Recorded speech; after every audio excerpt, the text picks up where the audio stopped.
Welcome to Thoughts on the Market. I'm James Egan, Morgan Stanley's co-head of Securitized Product Strategy, and today we're going to take a look at the state of the U.S. consumer from several different perspectives. Recent economic data suggests that the U.S. economy is strong and that inflation's on a downward trend. Yet, some of the underlying performance data is a little bit weaker. To understand what's happening, I'm joined by my colleagues Arunima Sinha and Heather Berger from the Global and U.S. Economics teams. It's Thursday, November 7th at 10 a.m. in New York. Now, the macro data on the consumer has looked pretty strong.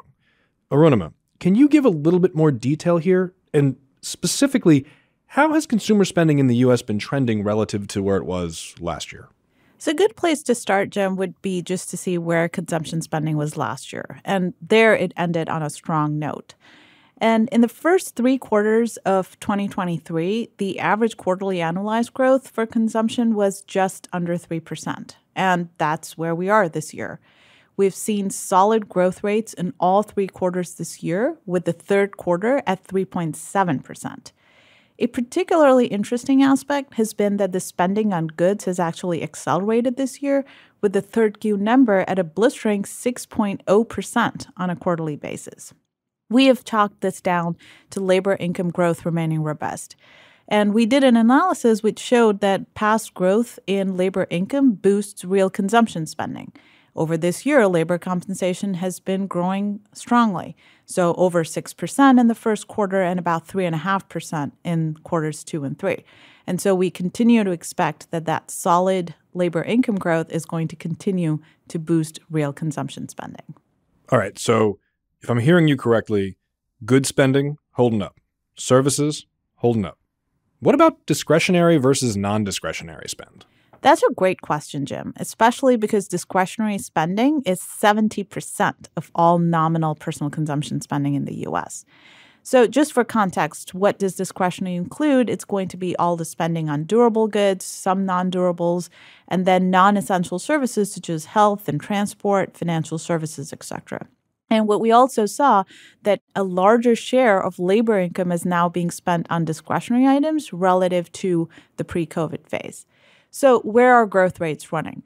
Discretionary spending is running strong on both a nominal and a real basis. So on a nominal basis, we have about 5.5% to 6% year on year over this year and over 3% on a real basis. And these are largely in line with pre-COVID rates, if a little bit stronger now.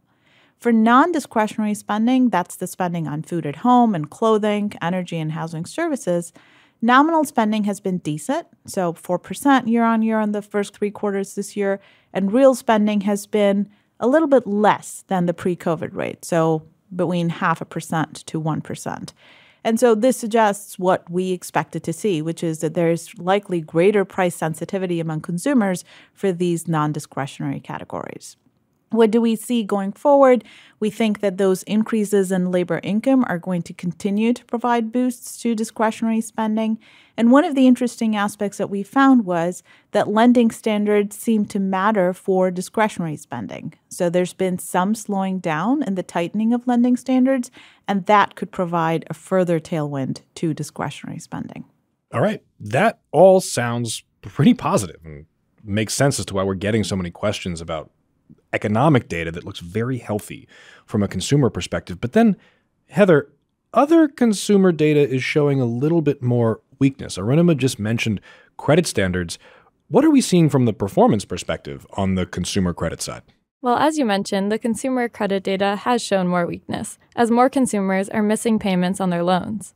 We initially saw delinquency rates start to pick up in loans concentrated towards consumers with lower credit scores, such as subprime auto loans and unsecured personal loans, as those consumers were more affected early on by high inflation and then rising rates. Delinquency rates for those lower credit score loans are near the highest we have on record in some cases. In the past year, though, we have also seen that delinquency rates have picked up in loans aimed at consumers with higher credit scores, such as credit cards and prime auto loans. The weakness in these is not as extreme as in subprime, but the delinquency rates of the loans taken out recently is still relatively high historically. So it sounds like what you're describing is that there are pockets of consumers that are feeling more weakness than others. Yes, exactly. And so on the prime consumer side, even if these consumers have higher credit scores or higher incomes, if they took out loans recently, they likely did so at higher rates, and they're really feeling the pressures of higher debt service costs. We can also see some of the bifurcation between low-income and high-income consumers in some of the more detailed economic data. We have a breakdown of 2023 spending by income group, which is a bit outdated but still useful to see the narrative. And what it shows is that in 2023, higher-income consumers made up near the largest share of discretionary spending as they have historically. For lower-income consumers, their spending has shifted more towards essentials, with shelter increasing the most as a share of their spending from the prior year. Now, Jim, we really think that the housing backdrop has played a role here, so can you explain a bit more of what's going on there?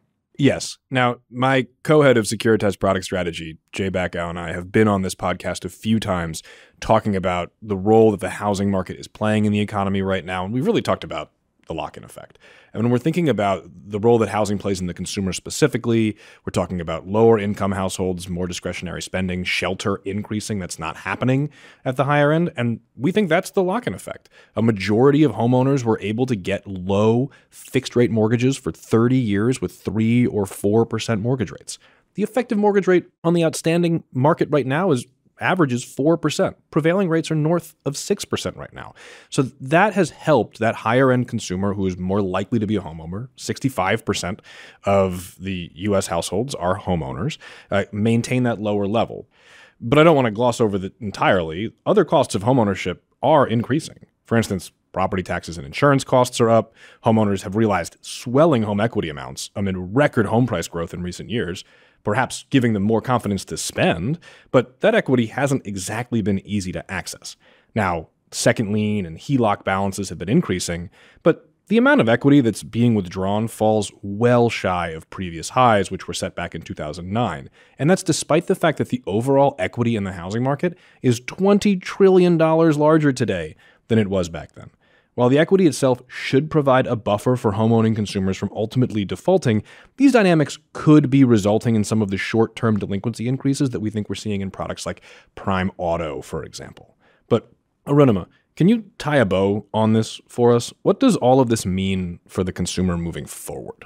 Moving forward, Jim, we really just see a solid consumer. So for the end of this year, our forecast is real consumption spending growing at 2.6%, at the end of next year at over 2%. And that really is tied to our view on the labor market, that it's going to continue to decelerate, but not in any sudden ways. So that's it. We are seeing a strong consumer, and we are going to be watching for pockets of weakness. All right. Arunima, Heather, thanks for taking the time to talk. Thanks so much for having me on, Jim. Great talking to you both. And to our listeners, thanks for listening. If you enjoy Thoughts on the Market, please leave us a review wherever you listen and share the podcast with a friend or colleague today. The preceding content is informational only and based on information available when created. It is not an offer or solicitation, nor is it tax or legal advice. It does not consider your financial circumstances and objectives and may not be suitable for you.